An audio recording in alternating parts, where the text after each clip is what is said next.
then there is real courage, which is really facing and feeling and allowing the depths of our emotions to be really and witnessed, but and truly felt. So it's about embodiment.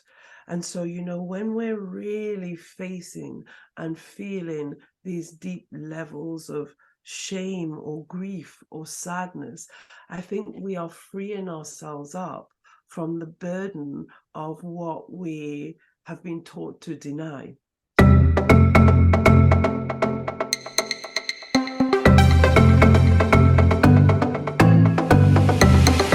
Welcome to The Power of Machen, your podcast about taking action, pursuing passions, and turning ideas into reality. Each episode features insightful conversations with experts in various fields and successful individuals who have achieved great things. This podcast is all about inspiring and motivating you for your personal growth and to go after what you really desire in life. Whether it's starting your own business, pursuing a creative endeavor, or simply making a positive change in your community. The Power of Machen is here to help you with actionable advice and real-life success stories that inspire you to tap into your potential and unleash your inner power. Tune in and let's make it happen together. In today's episode, I'm thrilled to introduce our guest Abigail, who will be sharing her perspectives on personal development and transformation. We will be diving into the topic of what it takes to show our true selves, why we wear masks in our daily lives, and the importance of true brotherhood and sisterhood. No matter where you are on your personal growth journey, this episode promises to offer valuable insights and reflections for your own life. So without further ado, let's dive in and explore the power of personal transformation with Abigail.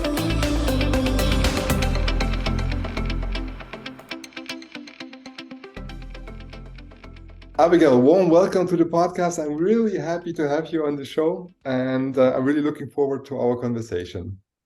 Thanks for having me, Roman. Also, super good to see you again. Okay, before I mess up again, let's just start in a different way. It would be really helpful if you introduce yourself a little bit, so the listeners can have a picture of you and get to know you a little bit.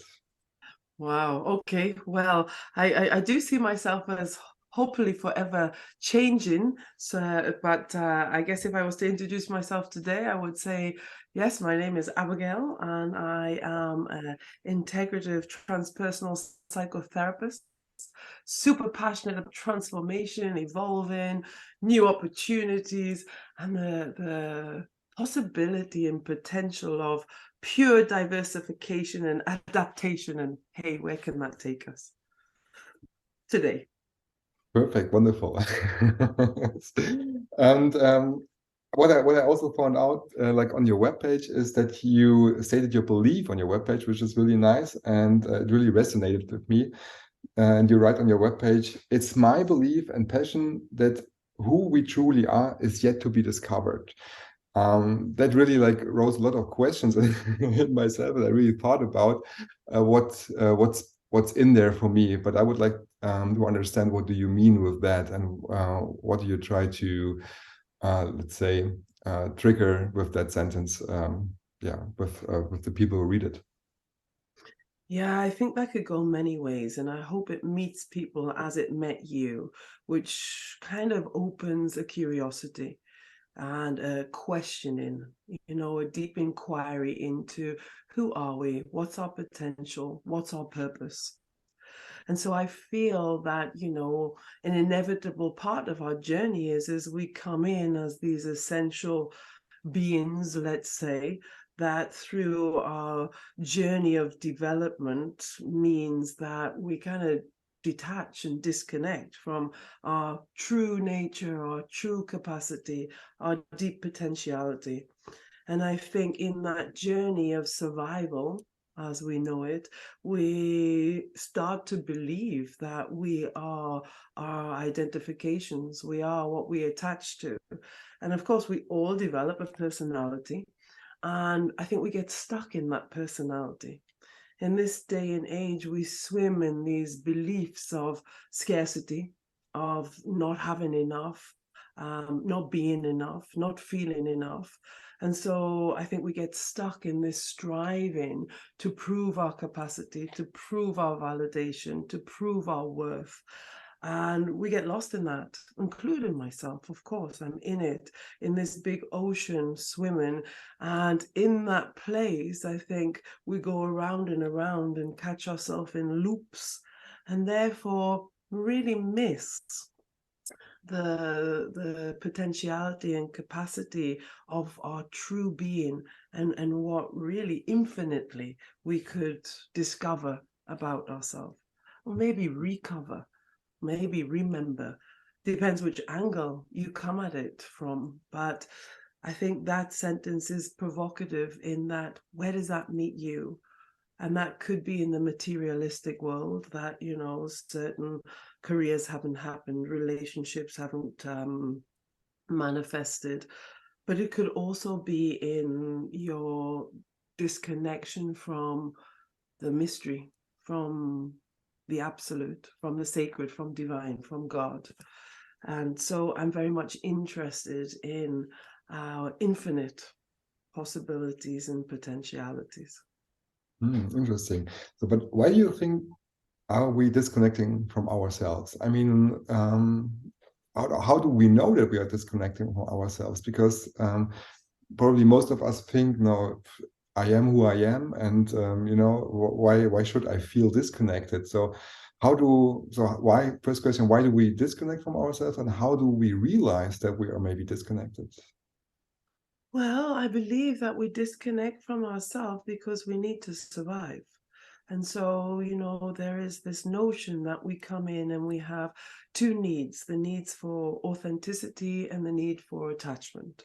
I think Gabor Mate talks about it very intensely. And of course, what wins out is the need to attach, that need to be nourished, that need to be validated and to be approved of, because of course that prolongs our survival. And in detaching from our other need for authenticity, we create a split, we separate from our essential core true nature. And I think it's inevitable. It's kind of what we need to do in order to survive the evolution. You know, this is the evolution of our species. That's developmental necessity.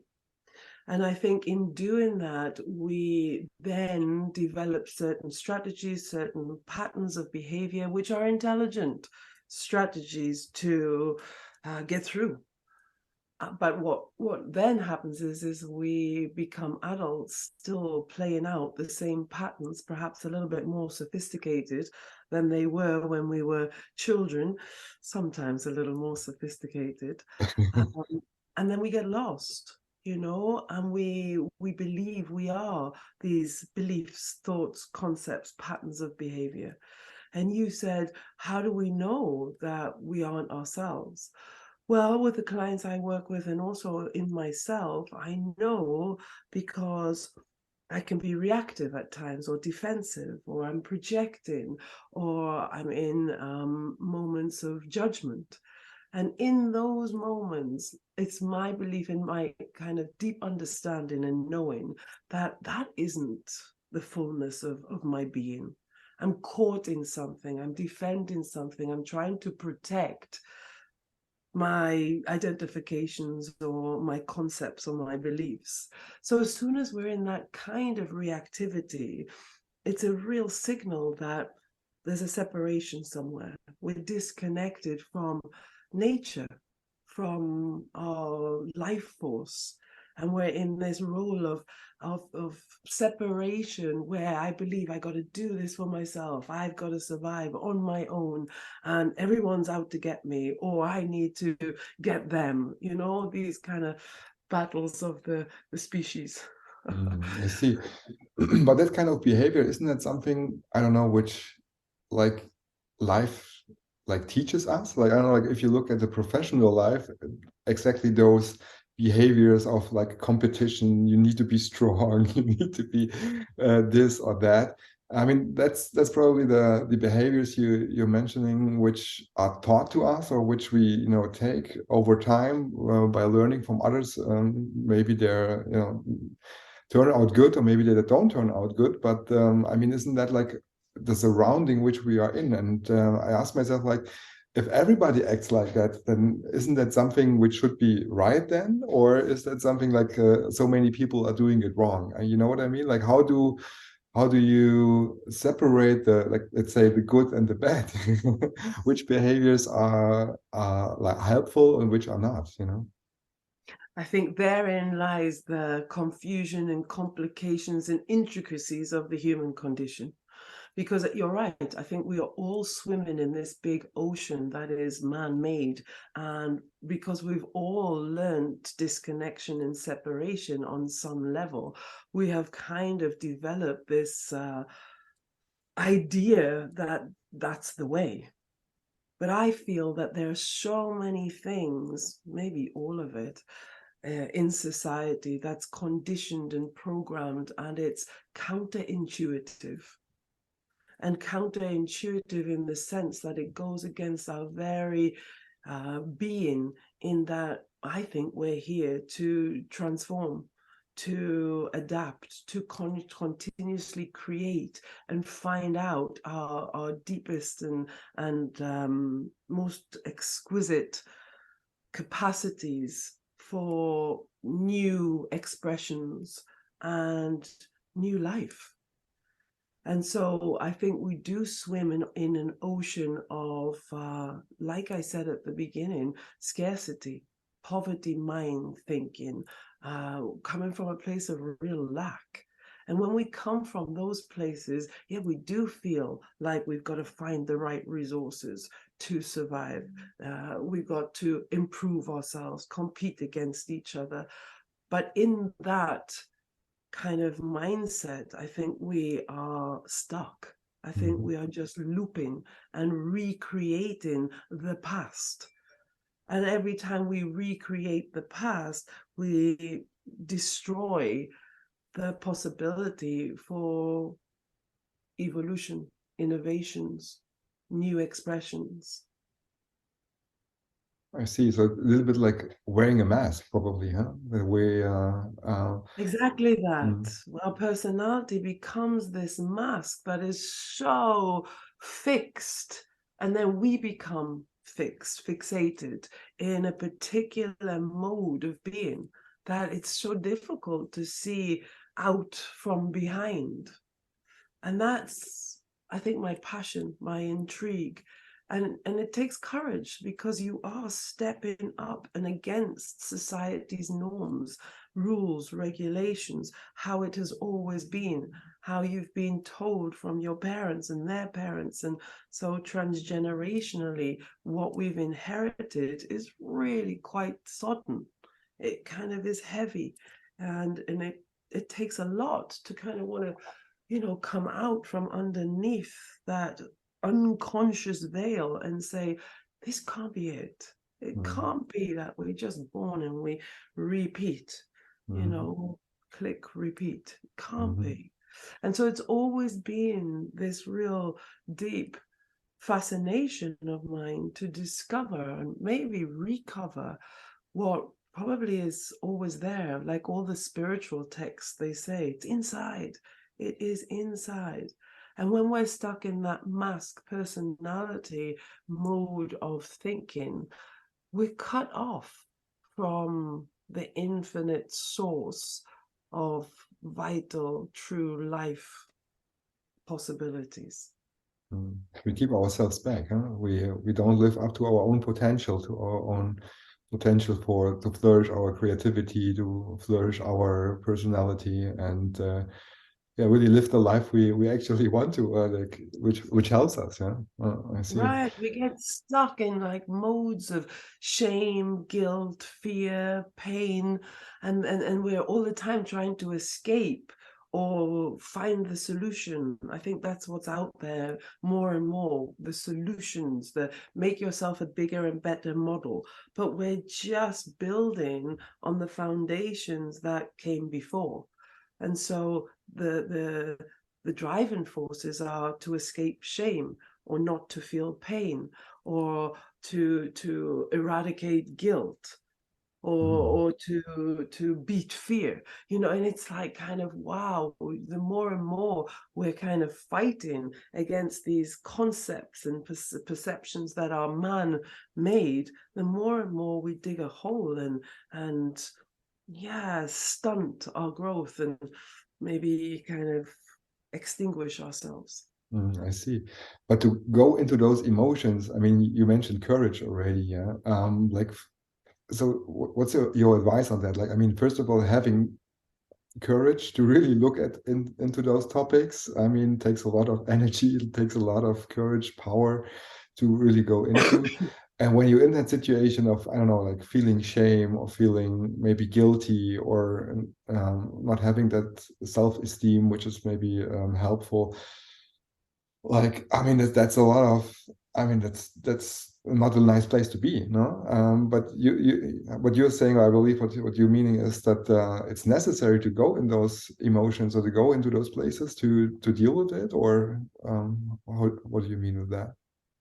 Yeah, I do think it's necessary. I think the shadow, which I would say is all of the things that we deny, avoid, resist, which is what society and life and parents have taught us, is that we should avoid things that hurt. We should make sure that we escape anything that can potentially damage us. And our nervous systems are primed to kind of vigilantly find that is a threat. And so this is another kind of counterintuitive moment where we are running away from what perhaps we need to turn around and really face. And so you mentioned courage, and it's fascinating because I think, of course, there is, and I'm not alone in this, there is false courage and then there's real courage. There is that combative, competitive style that you mentioned, where we just kind of inflate ourselves and kind of armor up and face things from a real kind of performing, efforting space, which I think is fruitless. And then there is real courage, which is really facing and feeling and allowing the depths of our emotions to be really and witnessed, but and truly felt. So it's about embodiment. And so, when we're really facing and feeling these deep levels of shame or grief or sadness, I think we are freeing ourselves up from the burden of what we have been taught to deny. And I'm sure you'll have had glimpses that when you've had yourself a really good cry, actually there's a sense of lightness. And of course, it comes with vulnerability, but vulnerability is where we change. Vulnerability is necessary for transformation. And so courage and vulnerability and innocence for me are so closely related. And look at that in life. Have we been taught it's okay to be vulnerable and innocent? No, we're past the tissue and we're told, oh, don't cry. It's okay. It'll be all right. And then we miss that opportunity to really discover within ourselves the capacity to really face the sadness. And I think you said it's not nice, but who's to say what's nice and what's nice? That's also a man-made concept. Of course, we've been taught that it's not okay to feel sad. But actually, sometimes in the deepest sadness, the most incredible insights can come through. The most amazing, pure expressions can arise. And so, yeah, I guess I'm advocating for, feel your grief. And we should. We have missed so many beautiful experiences through life in our kind of, challenge to better ourselves. We've missed just listening every now and then to the wind, listening to birds sing, just those small, crazy things that when you say it now, people look at you and say, You're right. But actually, there is beauty in the silence, in nature. And that's when some of our most incredible ideas and when our imagination can kind of come to the fore. I see. Well, there's so many topics in that, what you just mentioned. I mean, one also resonated really strongly with me was the picture of how men should be, like men should never cry, that kind of thing, which is also like a mask which was given from the outside, to not show your emotions, to be the strong one. And sometimes I even have the feeling that's also what maybe it's what the outside world society expects from a strong man, like because that picture in I don't know, in society, in the advertisement, in movies or whatever, it's what is given from outside. And but it's given from outside. It's not the truth, it's not nothing you need to live up to. That's also like a really interesting topic, which I see in many other men as well, and maybe some men who are listening can resonate to that as well. Yeah. And also the thing you mentioned is about being by yourself and being in silence. I think we are really so much into that busy life of so much stuff going on. I don't know, social media, the news. I don't know, conversations we have, things we have to do, like that. Our heads are always busy and always full with with information and with stuff to do. And I feel also the challenge of just being, just letting go and being in the moment and enjoying the birds, the nature, the rain, the snow, whatever is around, no? Yes, you bring some great topics. And, just to play around a little bit with this idea or concept of what it means to be a man. Of course, I'm not a man, so I can't quite speak from the real innate, true, direct experience of it. But what happens if many, many years ago, being a man was about being strong, was about being a hunter, going out and kind of finding the food and bringing the food back because there was a particular system that appreciated that. And that brings me back to this idea of we got stuck. What happened to evolving and adapting?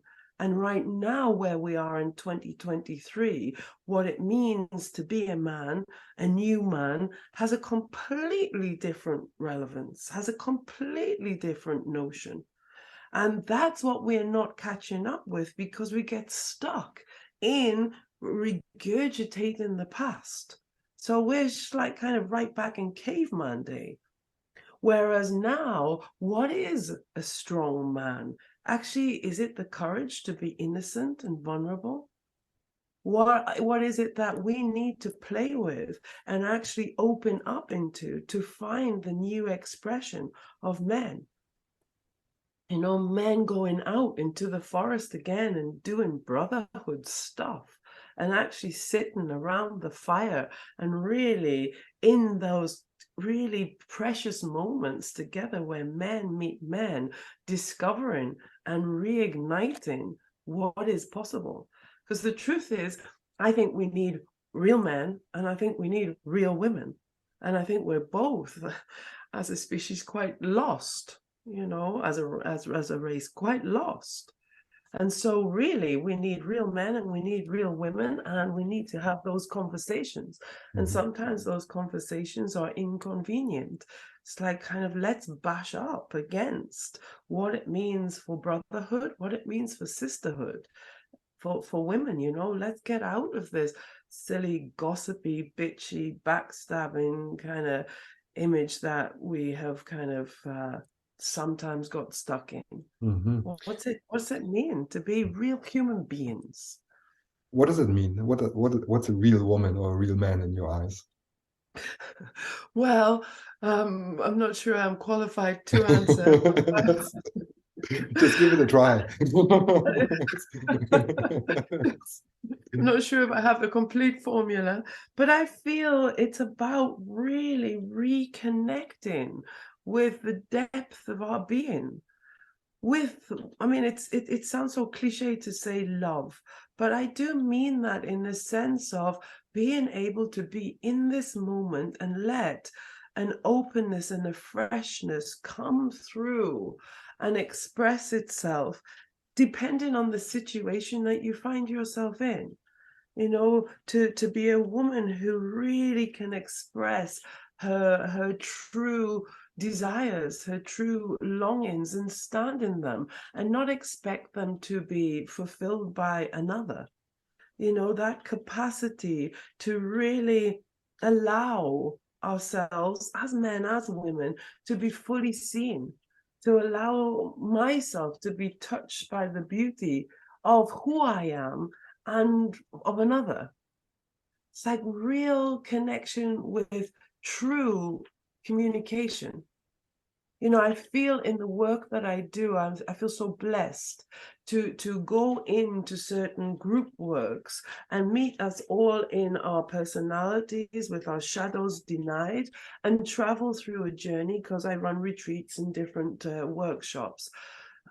Travel through a particular journey where eventually we are unveiling and taking the masks off and actually standing in our rawness.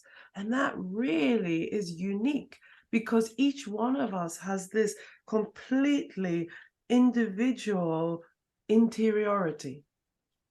And so I don't know if there's like kind of some kind of formulaic expression of a man and a woman, but I do feel that I've experienced true connection when I am flowing and in fluidity in my being, and I meet another and I can see them.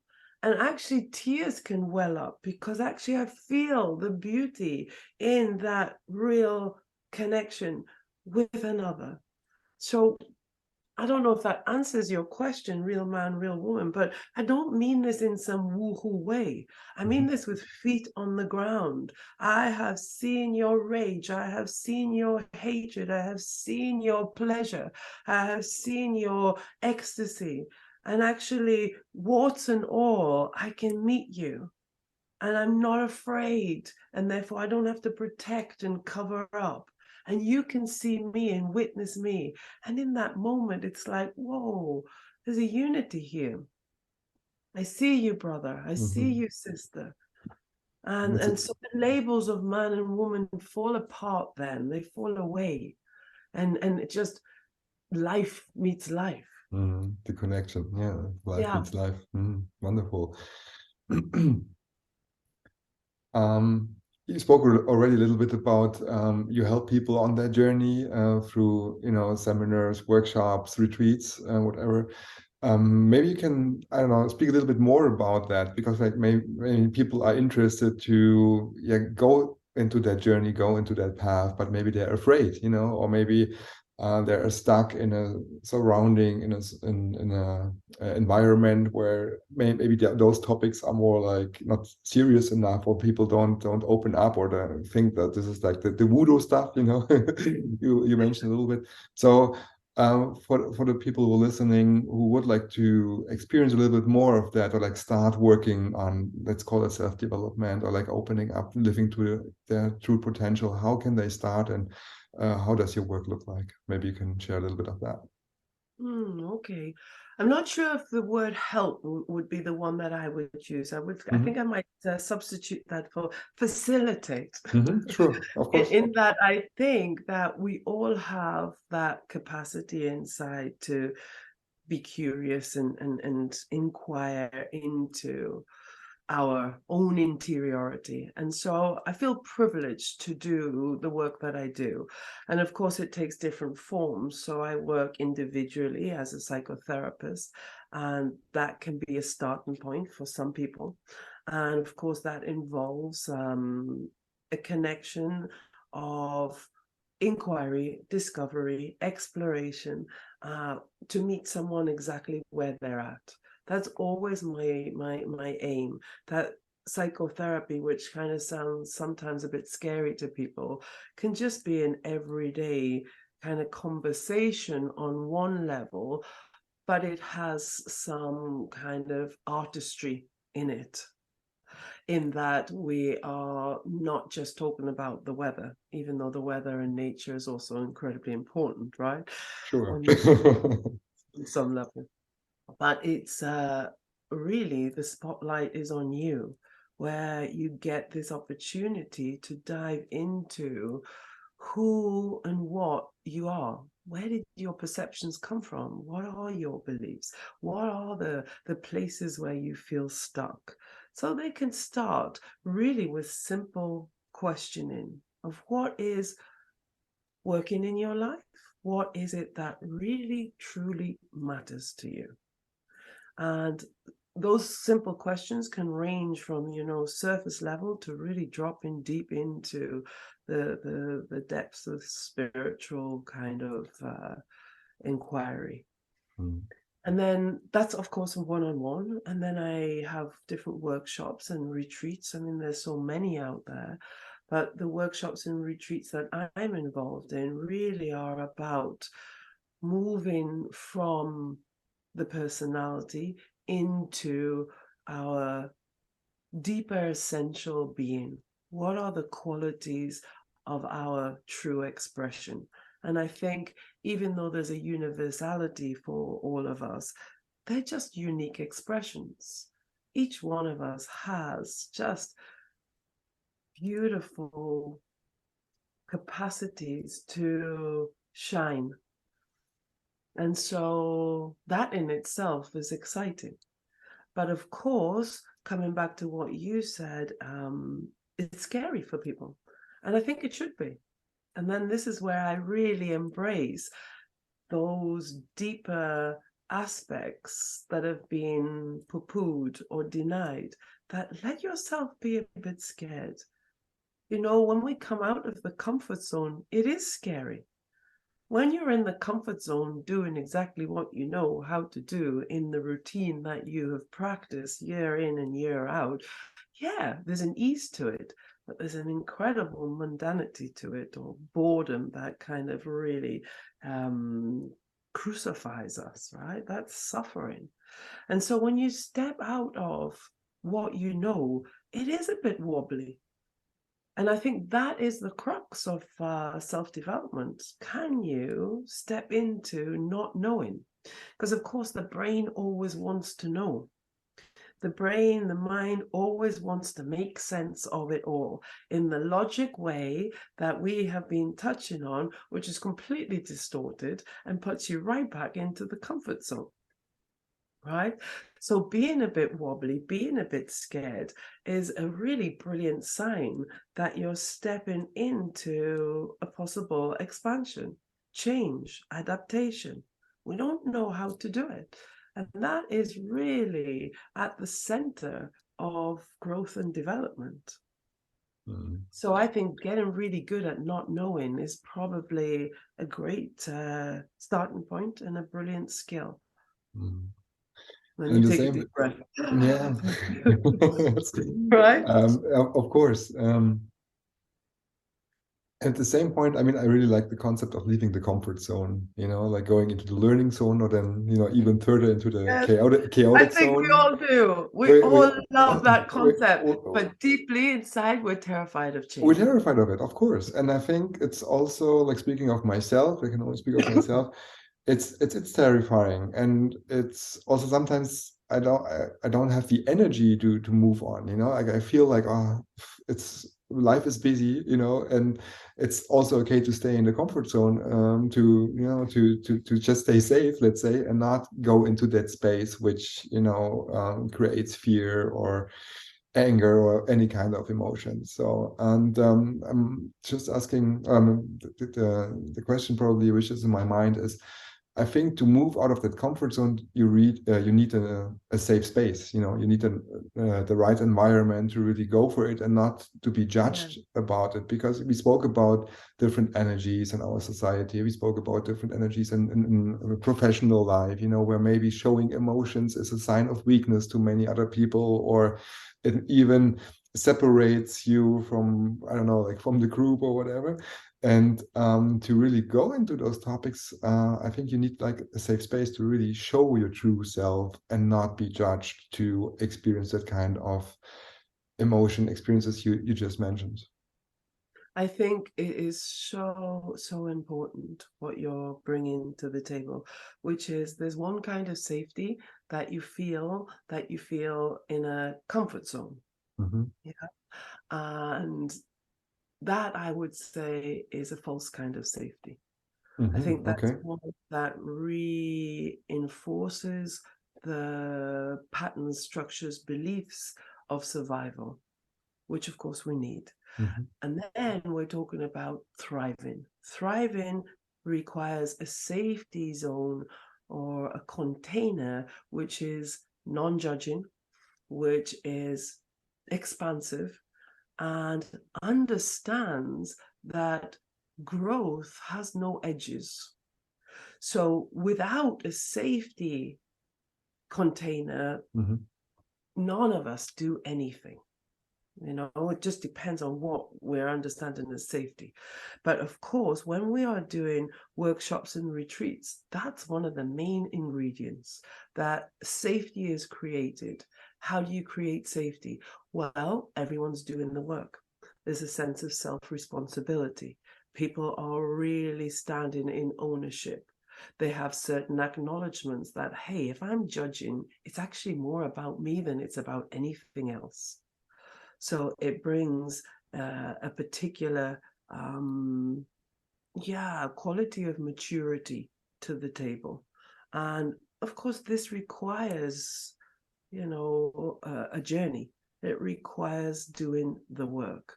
But it is essential that there is safety, because that's when we play. And of course, safety has to mean that you trust the environment that is holding a space for you to possibly expand, become raw, move into the unknown, which of course brings up all kinds of pieces, because that's where you start bumping up against your own structures, like your inability to trust, because actually you've been hurt in life and your heart is closed and your mind took over. And actually learning to let yourself be seen is in itself monumentous.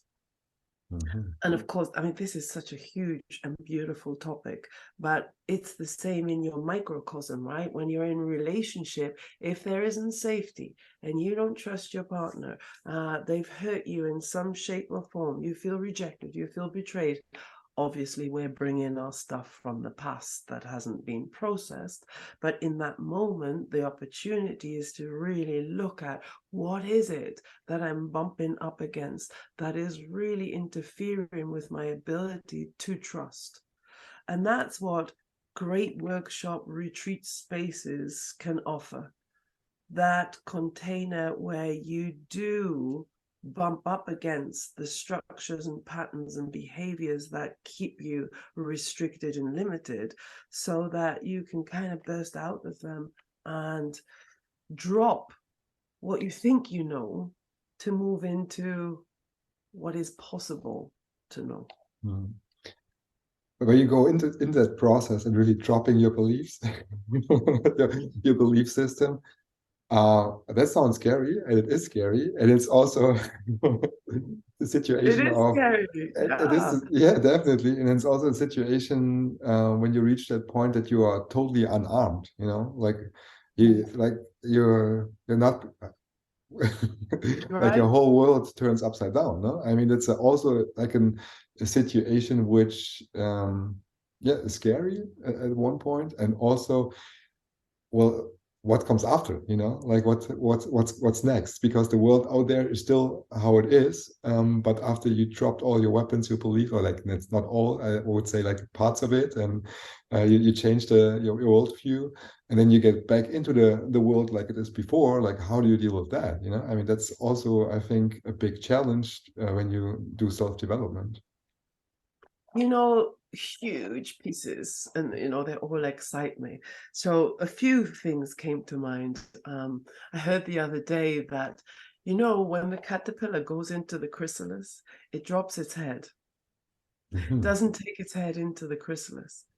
Isn't that fascinating as a metaphor? Mhm. Because actually what that actually means is the wisdom is in its body, it's in its being, it's in its kind of inner, I don't know, cellular, visceral kind of DNA Mhm. in order to make it a butterfly. So it drops its beliefs, it drops its concepts, it drops anything that is conditioned and full of shame and pain and fear and guilt in order to evolve and expand and become that butterfly. I Mhm. love that as an analogy to self-development work or or spiritual work or whatever label we give it. Um, but then to come to your point of the world is like it is, but how do we see the world? Through which lenses are we looking at the world? Are we looking at the world through shame and regression and guilt, i.e., lenses of scarcity, and therefore we see a particular world? Or are we looking at the world through an abundance model that actually it has everything that I require in order to have the experiences of this beautiful existence?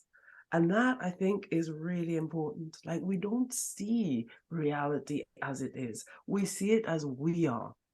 So when we go into these kinds of processes of deep exploration and excavation, what we have an opportunity to discover is who we are beyond these perceptions that have colored and tainted, and we go as far to say distorted our potential and our charisma and our connections with life force.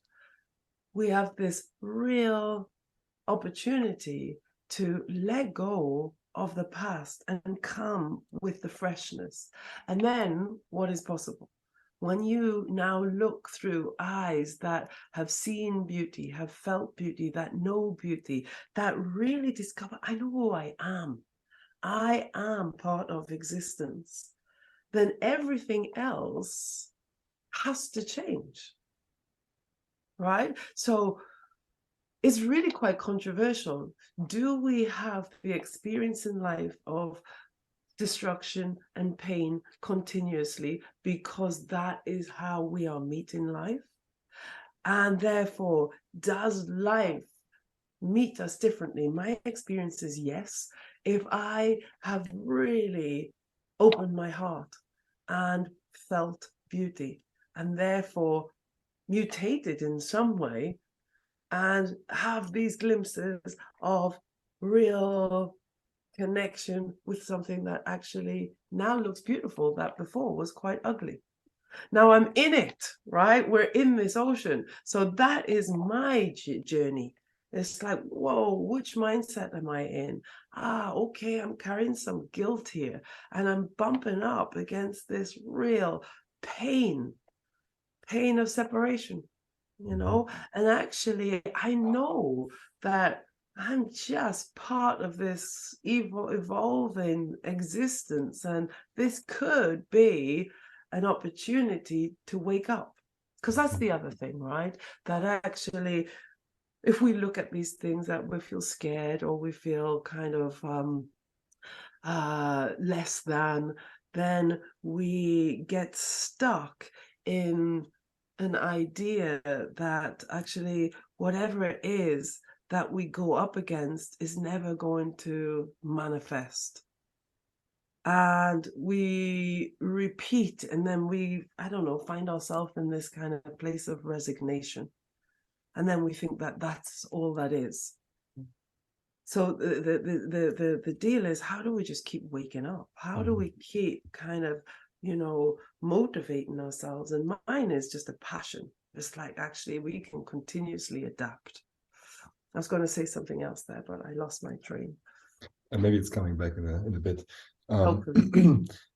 I mean, again, really things really resonates with me. First of all, the thing you said, like after you really drop that beliefs. You really unwire or rewire your mindset, and you attract things from the outside. Like things become more beautiful, which you didn't see before, or you looked at on with a different perspective or with a different mindset and a different view. And then you connect to other people or to other circumstances which you didn't see before. Like really your view can really change through that kind of experiences. Um, and Also what you said, like when you start doing the work, like going into that self-development process, I would like to know when you started with that kind of work. I mean, you were also born with certain beliefs, or let's say they were taught to you. And was there like any black swan or white swan event that you started like thinking, oh, there should be more in life. There's something I do not live up to it, and I want to change something. Is there something in your experience where you said like that was the moment, or like that's a time frame where I really started looking into those kind of stuff?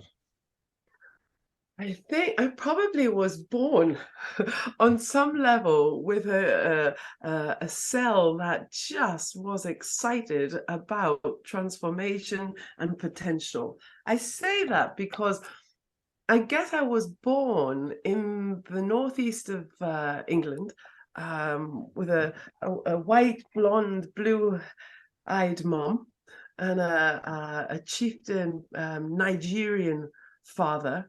And I have these kind of energies running through me. And I didn't have the understanding of what that meant, but I did have the pulsation in that, I don't know, I kind of sometimes think black and white energies, opposite tensions pulsing through my being right from the beginning meant that I could feel inner friction, you know, yeah, right from the beginning. I was also much taller than my classmates. I had a different color skin. I excelled in sports. I just loved being in the body. Nature was really quite fascinating to me. And I was like, just wow, really interested in potential. Hey, Mm-hmm. what is possible?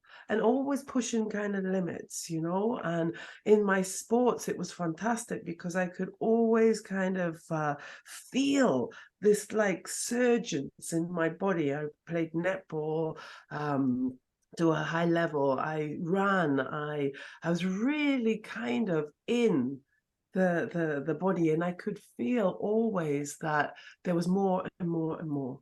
So I was always kind of fascinated and traveling, and I started modeling, and then I went to different cultures, and so I ended up at some point in Greece, which actually felt like a very comfortable place. The UK was very white, Africa is very black, and Greece kind of just has that amazing mix. It's like, oh, maybe this is where I belong. So I guess there's also that kind of pulsation in me of like, where do I fit? Where do I belong? Do I actually belong? Do we need to belong? But ending up in Greece, I was kind of mixed up with modeling, nightlife, and psychology. What an incredible mix, huh? It's Mm-hmm. like really, it had a piece of everything. And I always loved to laugh and have fun. And I didn't think that life had to be so serious. Yet, actually, in order to be taken seriously, you have to have an education, right? Oh, well, that was I my mean, belief. that's a belief again, no? Yeah, definitely. And of course, the models didn't have necessarily education, but they had beauty. And then, so being like kind of on a catwalk and just being kind of stared at just because you look a particular way and you're a particular height wasn't so appealing for me. It's all glamorous and all fabulous, and hey, I love beauty. But I also thought, hey, the brains, where are the brains? Need some brains in the mixture here. So, brains, beauty, excitement. It's a good kind of crucible for alchemical change. So I ended up watching what happens in the nightlife with all the different addictions, in the modeling fashion business, what happens when you get completely seduced by only the glamour of it. And then going into psychology, really fascinated with what is it that hooks us, that makes us stagnant, or traps us, or gives you the feeling that you're kind of, diminished. And so the psychology really gave me an in and an insight into the facets of our makeup, of our conditioning. And I think if you go into psychology from a clinical lens, it then starts becoming a bit stale, or it did for me. And I Mhm. was never going to be some psychologist or psychotherapist who kind of wears the pearls and kind of looks the role. I didn't want to take a role on. I wanted to embody the possibility of adaptation and transformation that all of those ingredients give you. So I then really wanted to bring the body in. And on my route, I kind of met, different spiritual teachings that opened up deeper aspects of the being, which I thought, my gosh, what a fantastic concoction, Mhm. mixing the dynamic kind of active movement in your body with the psychology, with the beauty of nature and life. And so, of course, it's a huge long story in terms of the whole journey and the traveling. But I think, to answer your question, I've just been kind of informed all the way and just keep putting things in the basket. And every time you add to the basket, there's an expansion and a growth and a deepening of understanding and possibility. I I see. mean, of course, there's lots of pieces and facets to how I got where I got and what I do and how I do what I do. But maybe that gives you a taste. I see. And on that journey, was there like any particular mentor or teacher or coach which really influenced you the most, who you had that black swan or white swan event where you said like, okay, now it's clicking, now I understand even more, coming from that background, white and black, and with all that energy, you just explained that you had like a bigger or like a better understanding of yourself? I think I have to say life. Life. And I have to say life, because there's been so many beautiful experiences, so many amazing opportunities that I've fallen upon that have informed me. So it might have been a book, or it might have been a recording, and sometimes a person's behavior. But I don't think that I ever had a consistent mentor. And I think there was a part of me that used to like kind of feel sorry for myself that no one gave me this pure guidance like continuously. But that probably isn't true. I think just snippets of real presence with a person. They say something or they move a particular way and it ignites something. So it just feels like an infusion on some level for me of staying present to nature. Beautiful sunsets really were an incredible source of exuberance for me and ignition for me. It's like, how did that happen? Of course, I was blessed to meet Osho in my heart. I didn't meet him in person, but many of his controversial, incredibly wise kind of statements and discourses have impacted me. But many, many, many spiritual, I don't know, do you call them gurus this day and age, have, I feel I've been blessed by just having some kind of piece of. I see. I mean, as you said, there are different seasons in life, and sometimes they are more bright and sometimes they are more dark.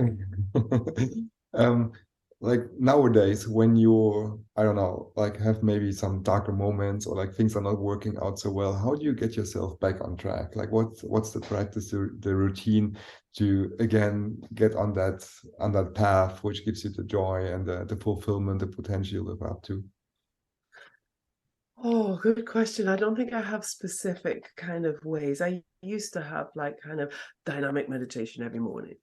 trampoline, anything that kind of took me in my body, going for really long cycles, walking in nature.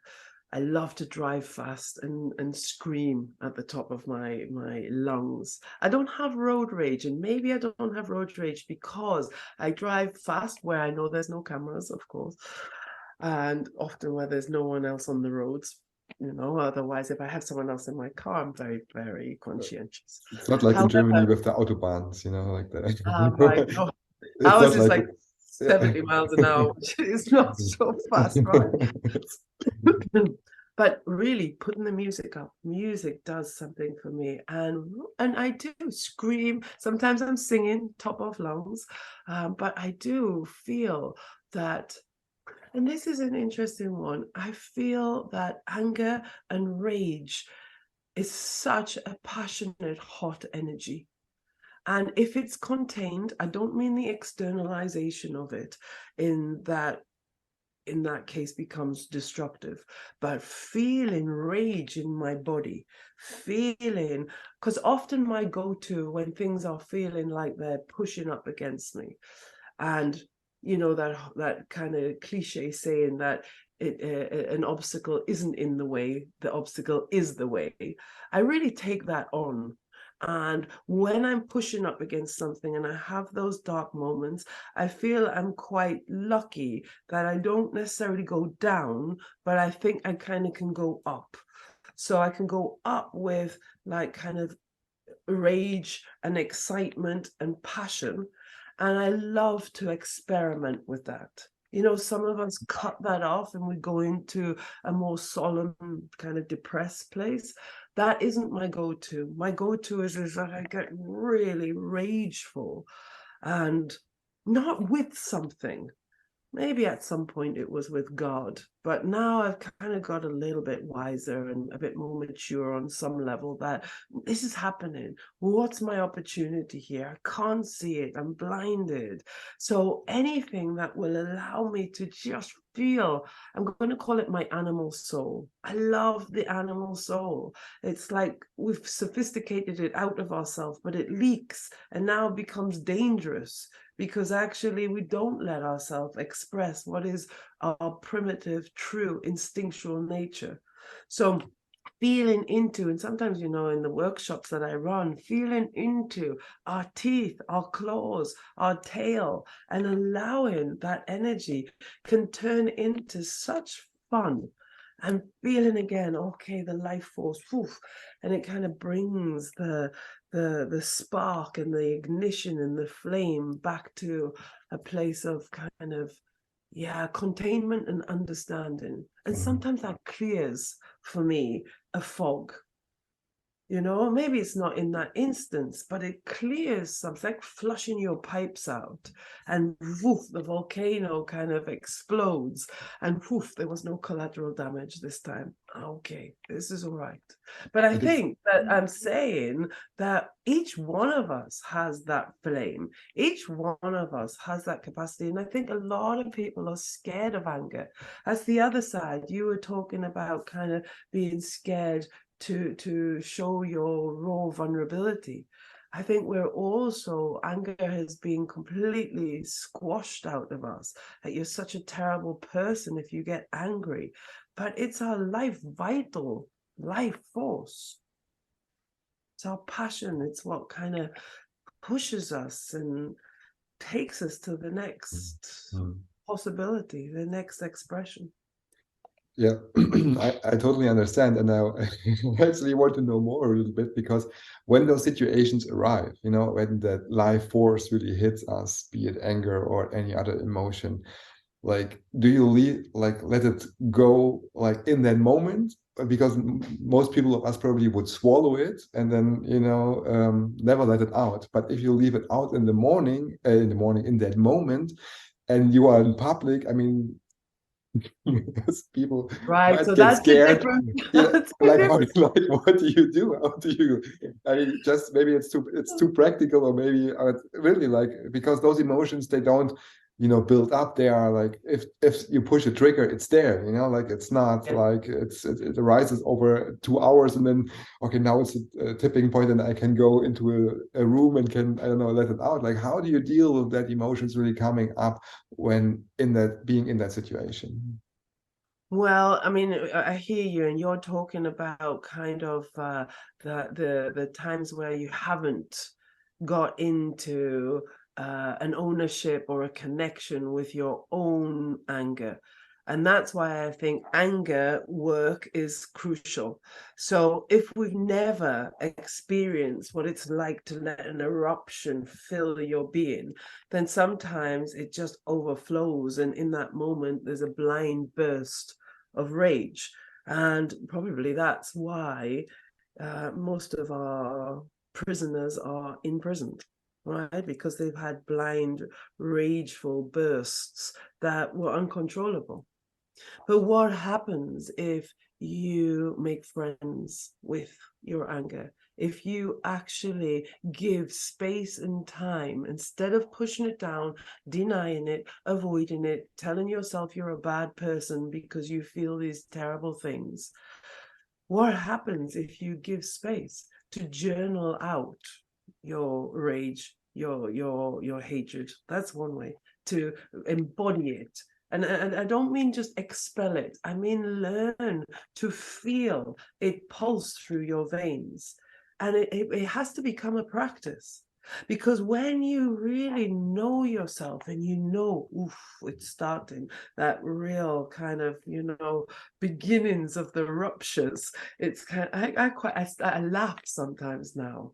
And I think that's the beauty. I kind of really played with it and befriended it on such a level that actually I can say, hey, it's coming. And if you're with someone who actually really knows you and hopefully also loves you, they're like, okay. They're So running away. sometimes, right? Trying to Oh, hide. right Oh now, no, I don't have time it's for this coming right now. again.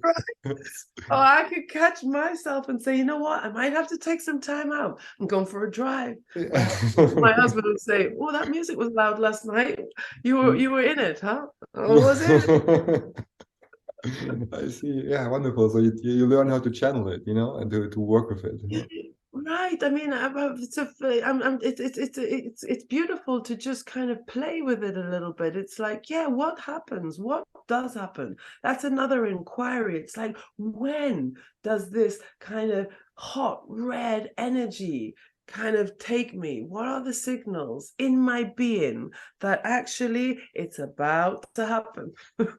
And that's a great, I mean, we can all do that. Mhm. Starts like maybe with slidey comments, maybe with judgments. Some people don't realize that judgments and projections are just kind of beginnings of irritations, right?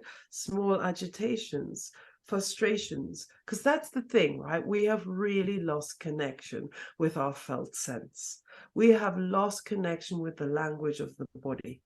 And those little kind of stirrings of restlessness or irritation, we like kind of bag away, or we I don't know, we find distractions of all kinds. And that's where our addictions come in, right? We buy them away, or we drink them away, or we drug them away, Mhm.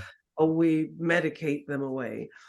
But actually, I think what I love is just feeling again. There's not something wrong with you when you start to actually feel vibrations in your body. In fact, life is one big sonic vibration that Mhm. if we really were in connection, we could hear the vibrations like plants and trees do. We could speak on frequencies and be in attunement with the vibrations of life, like the indigenous people that, of course, we colonize and conquer and make the way we think they should be. But coming back to that kind of idea of, hey, the vibrations in our body, the sensations in our body are a language that have so much wisdom. Let's tune in to the wisdom of our being. Mhm. That sounded like really poetic, didn't it? That's Yeah, true. yeah, yeah. No, I'm just imagine you, like in the car, living that rage. Yes, I have been witness at times to just be in. And Mhm. there's some great sounds out there and music systems that help that real kind of eruption. I mean, I don't say I'm not kind of Yeah. condoning going out there driving ridiculous speeds and screaming at the top of your lungs, but if you can find your own Mhm. methodology of starting to feel into the depth of your body language, it's another world. Mhm. What a shame that we've kind of come so far feeling that that's a distortion. Mhm. We've been reduced and deducted ourselves down into segments that we go straight to the doctor because we have a pain in our heads. Mhm. Yeah, it's a fascinating one, huh? Kind of really Definitely. getting. And I mean, that's what I also experience or like see like quite often, that we try to swallow those kind of thoughts, those kind of emotions. And you mentioned it with alcohol or drugs or like medicine, to swallow it, to put it down, but it's not gone then, it's still in us. It's still there, and it builds up, and it leads maybe That to those. becomes so destructive, right? Hmm. Because that is where it leaks. And I love to work with people in so many different kind of fascinating ways. And the body and the language of the face give you so many clues. Like someone will say to you, "Yeah, really nice to see you." And their eyes are telling you that they want to kill you. You know? I mean, okay, I might be exaggerating, but telling you a completely different story. And we're that disconnected, that dislocated from our true being, that we are believing ourselves what we are saying, yet our bodies are giving off a completely different vibration, Which is. and because Mhm. we've swallowed it, Mhm. and we've been taught to squash it down. And so we think, hey, how you doing? That we're interested in the answer. But inside, we're not even there. We're already kind of putting together our shopping list. And that person is telling you how they are, and you're out the door already kind of, I don't know, in the supermarket, kind of collecting your stuff from the shelf, right? And Mhm. it's like, hey, we are so disassociated that what do we expect? If we're so disassociated from ourselves, relationships have to be disassociated. Our connection with nature is disassociated. We are destructive creatures in that format, and unconscious destructive creatures. That's awful. What a shame. We should be embarrassed. Mhm. Yeah, I think it's also maybe the circumstance that we feel ourselves being in the red race, something like that, that we are Right? trying to go for stuff and keep ourselves always busy, and that leads also to the circumstances that we have difficulties to really be in the moment, to connect with the people we are with, to connect with that situation, because we are always like maybe going through our email folder or our to-do list, or thinking about, okay, what's next, what do I have to do to finish my task, and that leads to that disconnection you mentioned, that we don't connect with the human beings around us.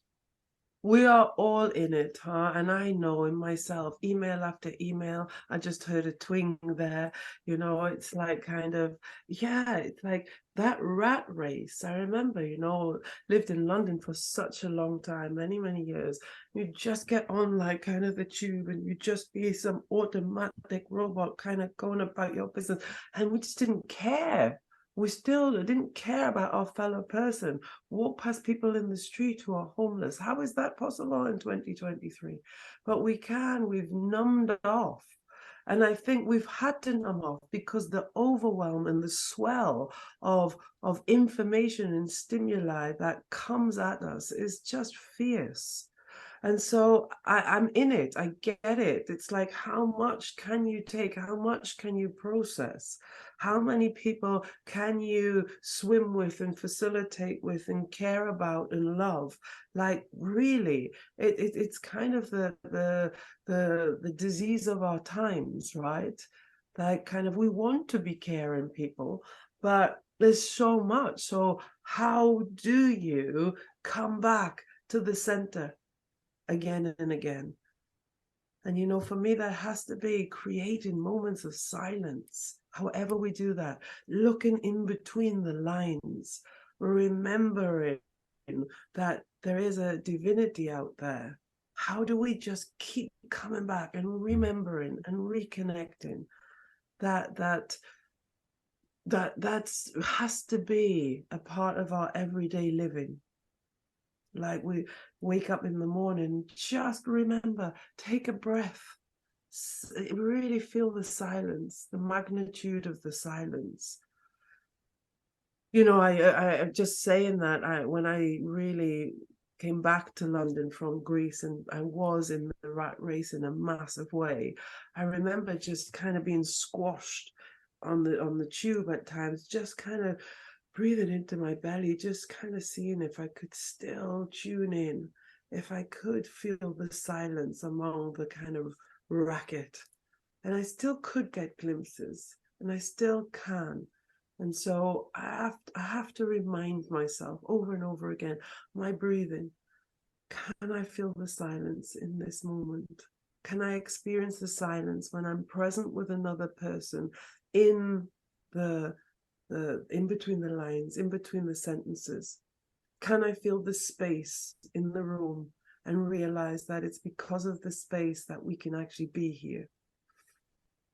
And yeah, so it has to be like an everyday, just like we eat, just like we go to the toilet, an everyday part of your practice, coming back to core, coming back to what really matters. A long journey, I believe. That's good. Well, it's never ending, right? Never ended. There isn't a final destination. I also heard the other day that this oak tree, after 50 years, has become a solid oak tree. It gets it. Mm-hmm. It's like, I'm an oak tree. I wonder if it says that to itself. And then like 150 years pass and this big storm comes and the oak tree falls down. And then after a year, and they've done all these incredible tests, that oak tree is the ground for 150,000 different species. Now, how fascinating is that? And then I think, okay, if we bring that to the human, right, what is our capacity? What can we transmutate into when we realize that the biodiversity of life wants us to continuously adapt?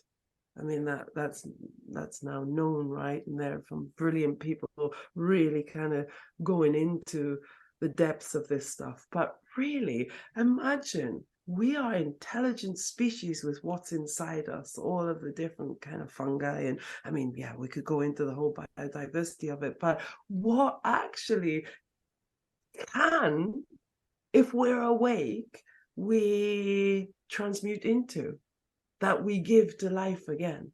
Mm-hmm. But that means, you know, we have to come out of the selfish, egoic mind, that this isn't just about the separate, individuated, actualized self.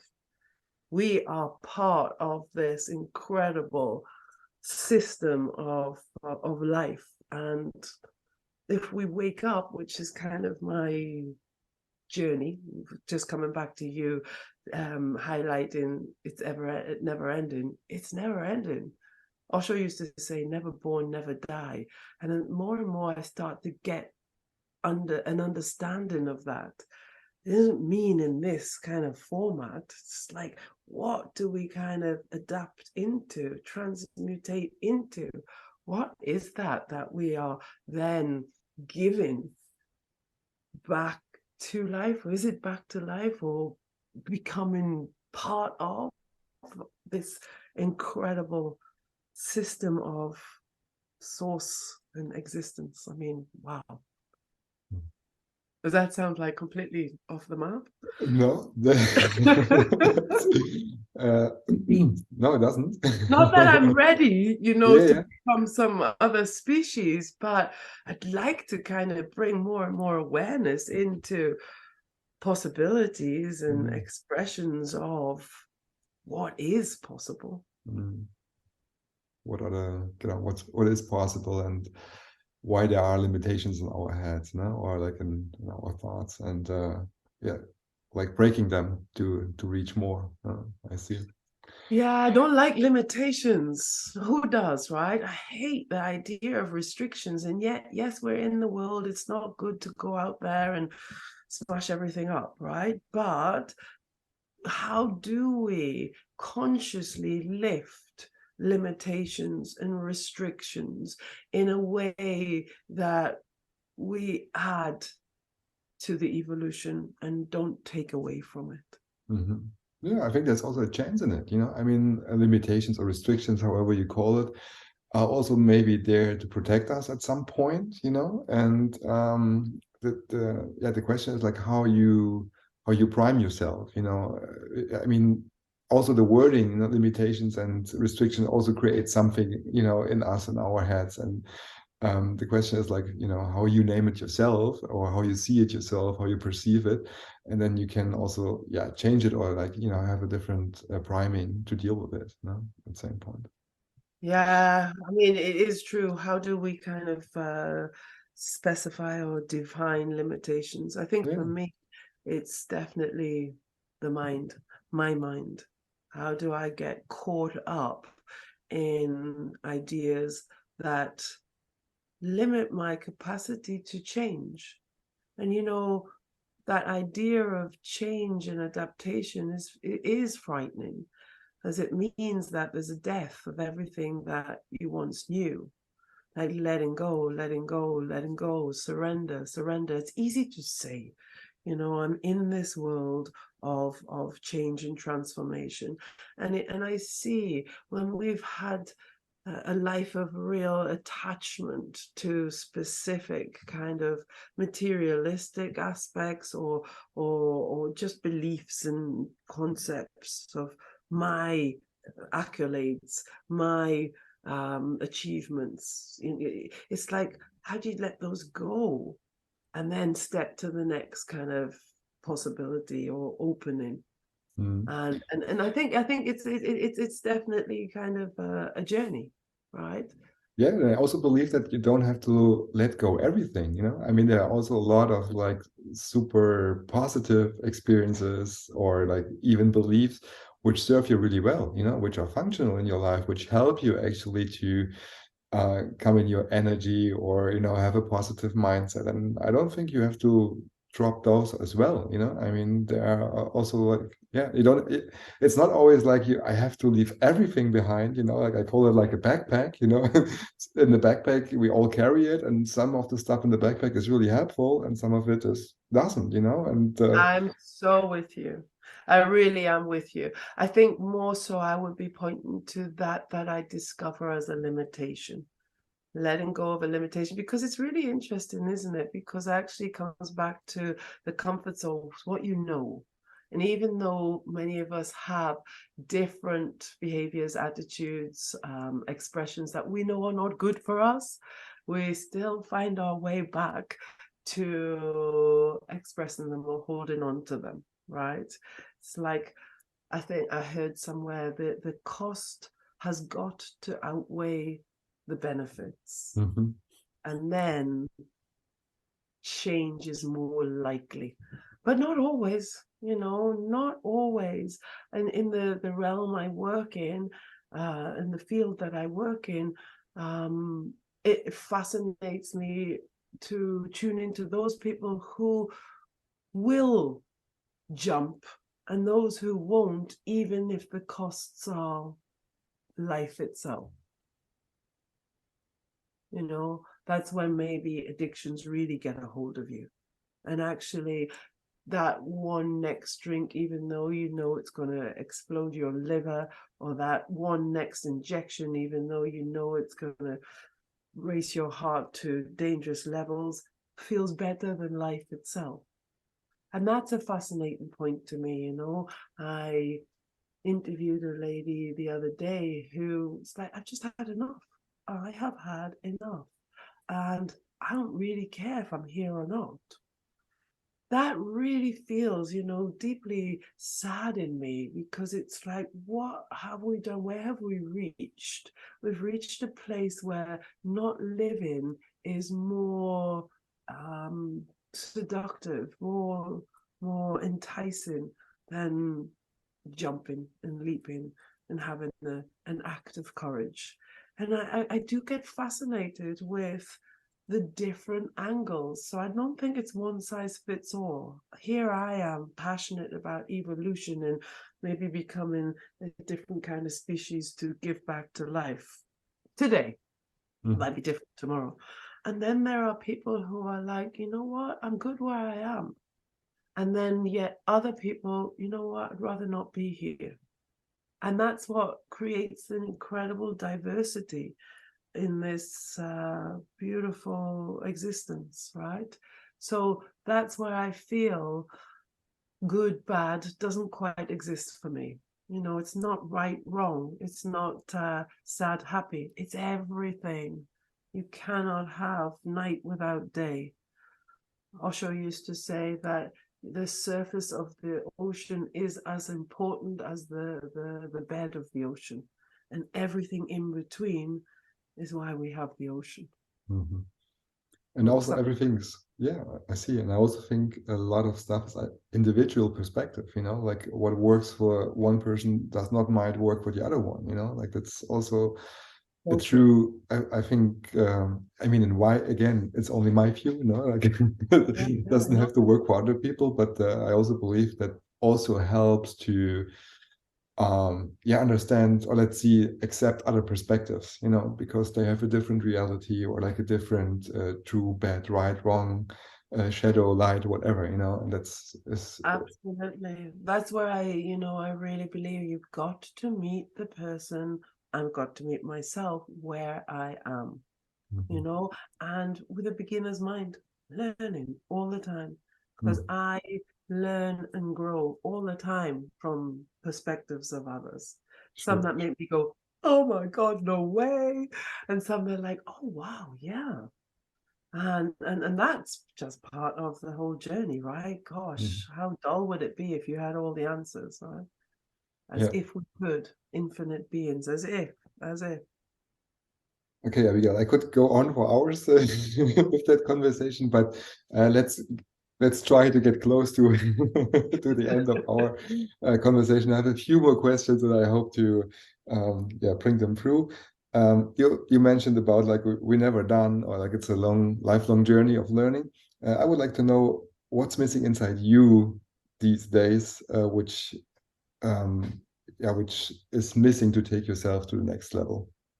What's missing inside of me? The wisdom of the mystery. There is such infinite intelligence in this world, on this planet, and I would love to tune into it. I was meditating the other day and I got this kind of image of being just a species with all of these tentacles.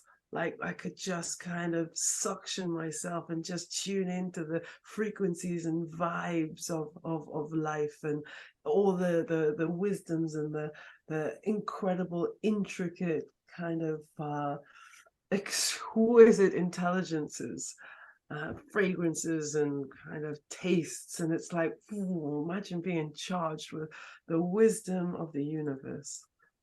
But that is inside of us, right? So what's missing is my ability to fully connect with it. To connect with it, okay. Interesting, cool. At the end of each podcast episode, I ask every guest the 3 questions of wisdom, so I call them. And of course, you will get them as well. The first question is, if you could choose a superpower, what would it be, Abigail? Oh, I think I would choose to be aligned with the wisdom of the mystery. I think I would be able to really connect with the flow of mystery, of the mystery. Wonderful. Next one. What are you most proud of in your life? Making it this far. Yeah. Right? Cool. And still feeling passionate and excited and wondrous and playful and mischievous. Yeah. Wonderful. And the last one, it's a little like, let's say, mind game. Just imagine after a wonderful, wonderful life with all the wisdom and all the places, people you ever wanted to see, to meet, to learn. Life comes to an end somehow. Let's leave it this way. Comes to an end somehow, As and I all know it. as you know it exactly. And yeah, all the people you love in your life or you would love to have around you, and I'd say the last moments of your life are around your bed or wherever you are in that moment, and you have the chance to pass them on the most important lessons of life you would like to give them, and the three, 1, 2, 3 most important lessons of life you would like to give them, the life advice I call it. What would you tell them? What are the most important life lessons you would like to pass on to your loved ones? Oh my gosh. Believe in the mystery. This mystery is important for me today. Believe in the mystery. Know that what you think is the obstacle, the challenge, the interference, the issue holds so much intelligence and is not in your way. It really is pointing you towards the direction that you need to flow. And the third one is find love in the ugly. Okay, can you be little bit more specific about that? Find love in the ugly? Yeah, I think that's to do with switching your lenses, whereby if we look through a particular lens, then we will see destruction and ugliness and distortion. But if you truly know that that isn't reality and that reality is love, then you wouldn't stop inquiring and you wouldn't stop exploring and you would keep wanting to wake up and therefore recognize that there is love everywhere if you are awake. Okay, cool. Okay, before we speak the final words, what's like? How can the people get in touch with you, Abigail? Where can they find you? Any web page, any, I don't know, platform where they can meet you, can read about you, can get to know you, get in touch with you? How can they reach out to you? This is where we get into the whole everyday social media stuff, right? Which I need to improve on a little bit. But I have a website, which is www.potentialcharisma.com. And yeah, I need to update it because I do run workshops and retreats. And I probably should get a marketing manager to help me update it. Which I actually love to do. I love the creativity part. And so, yes, you can find me there. On Instagram, I'm Abigail IQ. And I think I'm on Facebook, Abigail Ikwa Isu Kimizi Toprak, a big long one. And I post as much as I can, but my gosh, life is full and let's not be in the rat race. Of course. But I will put it in the show notes so people can connect with you and can learn more about you and your work, which is really interesting. Okay, let me take a minute to acknowledge you, Abigail.